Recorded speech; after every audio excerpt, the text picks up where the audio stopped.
I'm Jeremy Spitzer. I'm with CharlieFive. We're a program that was established in 2016 to provide horses and equines to veterans and people that use equines as a part of therapy, and also to provide equines to programs that help, the programs that actually help people. We got started, I spent about 10 years in the military, deployed multiple times, got done with my military career, and I ended up getting out, ETSing, and really struggled to find my place where I was, struggled to try to figure out what I was supposed to do from there. The lack of structure in a normal job, and the lack of camaraderie that you get while you're in the military really had me struggling. And then on top of that, you know, dealing with things that you deal with after you get back from a deployment, the anxiety and the stress, PTSD. I was diagnosed with PTSD, and I struggled for a long time. That led to more things, depression, more anxiety, and I hit rock bottom.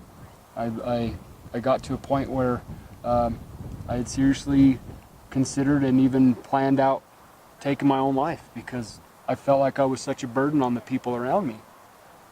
Well, as the world works, as we know it works, I came across a program up in Montana and applied to it that put me on the back of a horse in the backcountry, and we put over 200 miles on horseback in the backcountry in the Bob Marshall and the Gallatin National Forest up in the wilderness up there. That'll take your mind off things, won't it? It did, it did. And what it helped me do is realize that I wasn't broken. I had believed what society had been telling me, in that, you know, they say, what are we going to do to these veterans when they come home? What are we going to do to these soldiers when they come home? Well, you're going to put them to work. That's what you're going to do. That's what I realized then. And it completely and totally changed my outlook on life. Well, the program was a 3-phase program, and the third phase of the program was the greatest part of the program. I spent a month working horses with Val Geisler at his place in Cody, Wyoming. And I don't know if you're familiar with Val, but he's an old horse trainer, cowboy. He worked with the folks on the Unbranded film. Yep. And I showed up to Cody, and it was already dark. We showed up to Cody, and he says, "Well, Jeremy, I got your project for you starting first thing tomorrow morning." I said, "Okay." He says, "I got a mule. His name's Duncan. I call him Donut. I don't know about him. We'll just have to see." I said, "All right."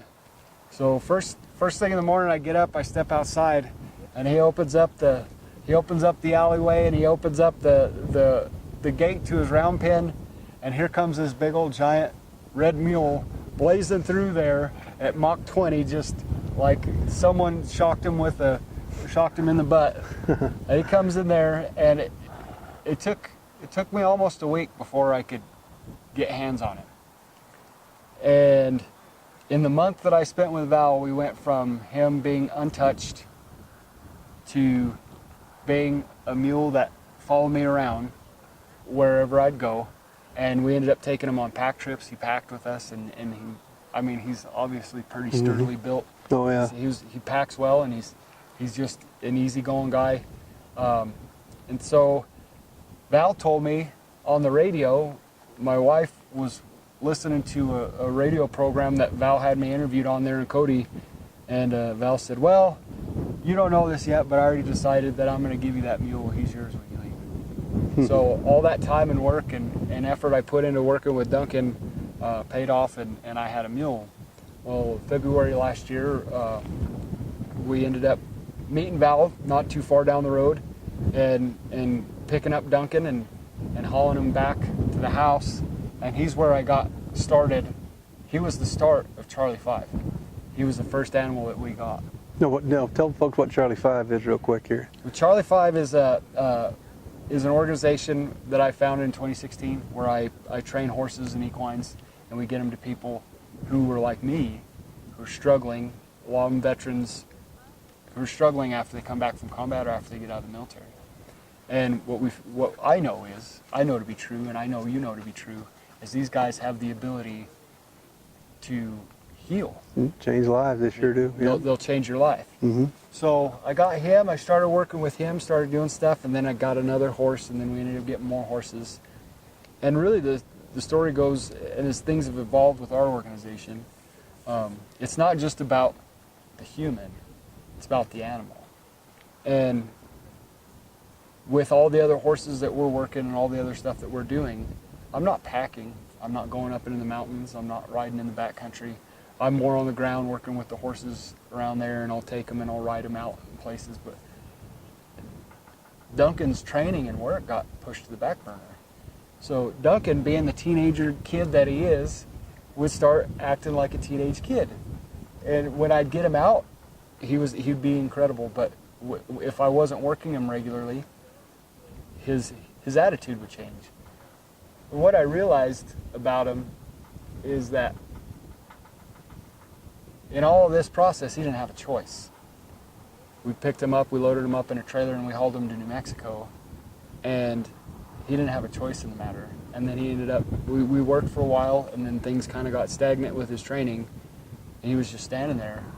But with an animal that had such a great impact on me, and he's such a good animal, and he's good at what he does, it felt like there was kind of a metaphor with me after I got out of the military. I was a perfectly good person going to waste because I didn't have a purpose. Yeah. And so when I met you in Vegas, we started talking about donkeys and mules and animals and stuff like that. Right. The wheels started turning in my head, and I started talking to my wife Rose, and they said, you know, we're not doing right by Duncan because all the horses are getting all the attention. They're getting all the work, and we're sending them off to have a purpose.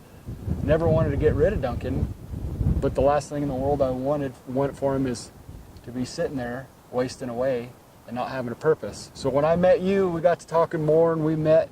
You came down to New Mexico. I realized that it'd be a perfect opportunity for a man who's dedicated his life to service, and who is dedicating his life to taking care of these donkeys and these mules that you get from the BLM and stuff like that.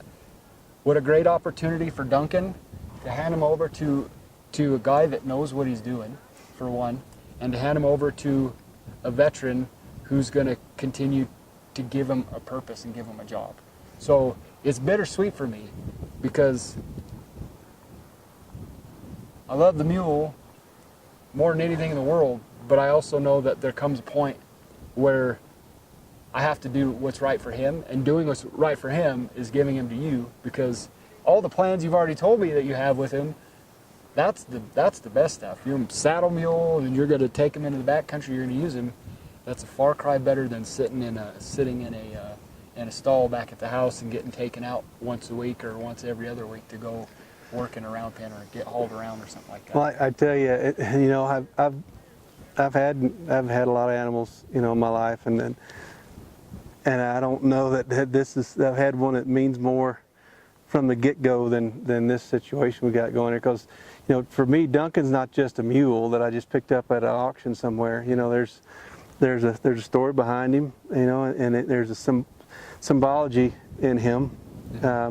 You know, I think with, you know, with these animals like these BLM burros and the mules and any of these animals, they serve a purpose, and then when the purpose is over, you know, the treatment just can go downhill quick. Right. You know, if they don't have a reason to exist. And so there's a big parallel to how a lot of the military have been treated, you know, and how we've gone fought for our country and had, you know, injuries that are both external and internal, and then we get back home and there's no use for us anymore, and the treatment we get may not be where it should be. We don't have a job anymore, and we're struggling. And so there's a big symbology in what you're doing here with Duncan, and how I view this whole trade we're doing here. I don't know if it's a trade, it's more of a, here's a mule, Eric. But I think, well, the trade is Jeremy expects me to take care of this mule. You know, I've already got a good lecture from him, so I'm gonna be taking care of this mule, and he's gonna have a good place here in my little pack string for sure. And I'm looking forward to working with him and him teaching me a few things. That's, really what I'm looking forward to is learning from Duncan, because I mean these animals teach us so much. So, but I'll take care of him.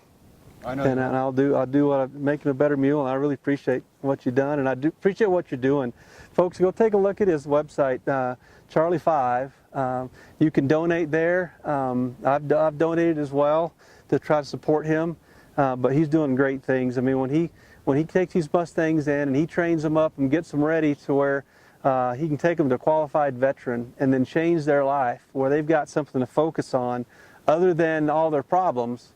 I'm telling you, it could, like you heard from Jeremy, it can be the difference between life and death sometimes. And I don't think people realize the impact that these equines can have on our lives. And here's a good example of just a simple mule and what impact he's going to have on not only Jeremy's life, but now he's passing on to me. And so it's quite an honor and to do that. So go out and take a look at it. And your website is it .org or CharlieFive.org. Okay. It's all words. Mm-hmm. So people like to put numbers in there and stuff. Right. It's CharlieFive.org. It's all words. Now, what does CharlieFive mean? CharlieFive was my Humvee on my last rotation. So they were numbered and lettered by company, and we were an Echo company. And it's interesting that we talk about how we're kind of the ragtag bunch, veterans and stuff like that, kind of forgotten. Well, we were Echo company, everybody had Echo Humvees, and they corresponded to your squad and things like that. Well, they ran out of Humvees when they got to us. And we were the last squad. I think we were in training somewhere and we had to run and go get our Humvee, and it was the last one, and it was CharlieFive.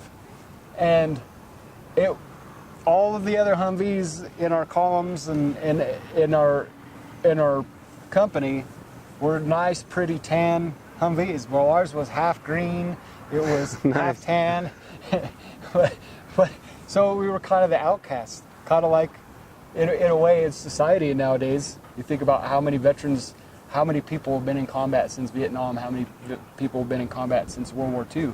Such a small percentage of us. I mean, we were that small percentage in our company that had a Charlie numbered Humvee. Wow. Yeah. That was miscolored. So I felt it was appropriate to use that as the name for my company, for our organization, because I wanted it to be